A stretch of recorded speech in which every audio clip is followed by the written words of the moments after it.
ચૈતરભાઈને જેલમાંથી છૂટશે, ગુનેગાર નહીં હીરો બનીને છૂટશે. જેલ કે તાલે તૂટેંગે, ચૈતરભાઈ છૂટેંગે. જય આદિવાસી, જય જોહાર. હું કૌશિક વસાવા, આમ આદમી પાર્ટી કાર્યકર્તા. જેલ કે તાલે તૂટેંગે, ચૈતરભાઈ છૂટેંગે.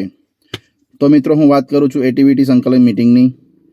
તો એટીવીટી સંકલન મિટિંગમાં મિત્રો જે કમિટી મેમ્બર્સ હોય તે હાજર રહેવા જોઈએ, ધારાસભ્ય અને કલેક્ટર એ હાજર રહેવા જોઈએ.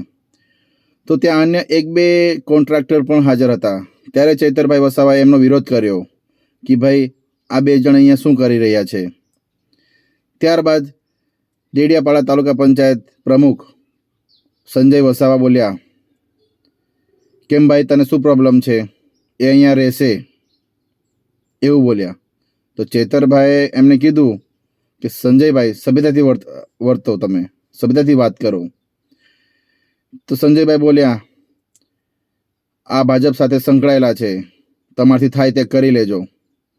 તો આ સભ્યતા છે ભાઈ સંજયભાઈની, એક ધારાસભ્ય સાથે આવી રીતે વાત કરવાની? આ બિલકુલ ખોટી વાત કરી છે સંજયભાઈએ. તો મારે એટલું જ કહેવું છે સંજયભાઈ, આપણે બધા આદિવાસી છે, એક સમાજના છે, તો કમાઓ વિરોધ તમે કરી રહ્યા છો અને ખોટા ખોટા કેસો કરી રહ્યા છો. તમે એક ગ્લાસનો તમે જે ઇસ્યુ બનાવ્યો છે, ક્યાં વાગ્યો છે તમને બતાવશો જરા અમને? આવા ખોટા ખોટા કેસ નહીં કરવાના, સમાજ સાથે રહો.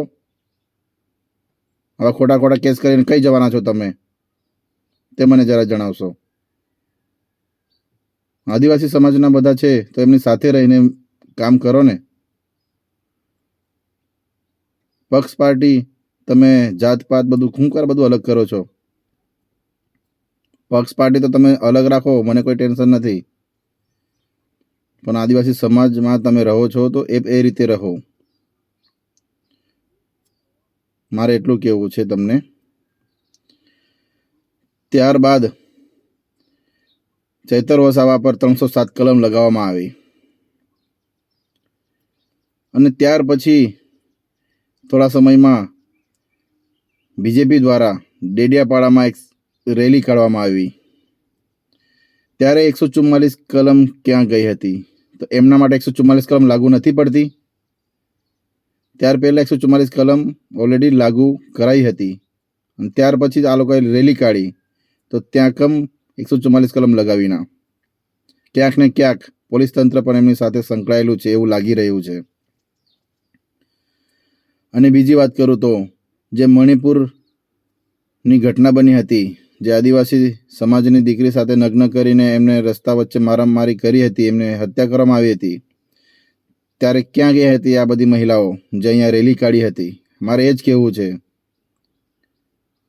ત્યારે તમારે રેલી કાઢવી હતી ને કે ભાઈ અમારી આદિવાસી સમાજની દીકરી માટે આવું કંઈ થયું છે તો આપણે એમને સમર્થન કરીએ. આવા ખોટા કામોમાં સમર્થન ના કરશો, સાચા માણસને ના ફસાવશો. ચૈતરભાઈ ઓલવેઝ કિંગ, સાચો માણસ છે, ઓલવેઝ કિંગ. અમે એમને સપોર્ટમાં છીએ અને અમે સપોર્ટ કરતા રહીશું. આવનારા સમયમાં જોઈ લેજો મિત્રો, જે ચૂંટણી આવી રહી છે એમાં 100% પડઘાર પડશે, એટલી મને ખાતરી છે. અને 2500 કરોડનો જે કૌભાંડ છે મનરેગાનો, ક્યાંક ને ક્યાંક એ બધું ટાર્ગેટ લઈને ચૈતરભાઈને ફસાવવામાં આવ્યા છે.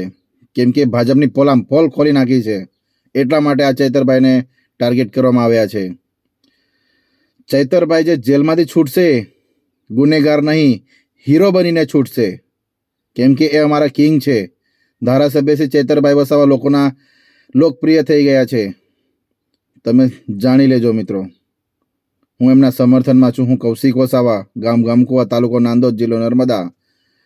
અને ભાજપની જે ભ્રષ્ટાચાર સરકાર છે એમને હું કહેવા માગું છું, આવો મારા ગામડાઓમાં, ખાડાઓ, રસ્તાઓ, લાઇટો ચેક કરો, પછી મોટી મોટી વાતો કરો.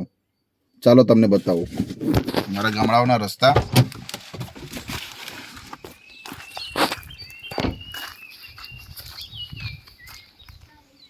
આ જો અમારા ગામડાઓના રસ્તા, આવા રસ્તા છે. દેખાય છે, આવા રસ્તા છે. આવો કોઈક દિવસે અમારા ગામડામાં વિઝિટ કરવા, રસ્તાઓ સારા બનાવો, પછી મોટી મોટી વાતો કરો. જય આદિવાસી, જય જોહાર.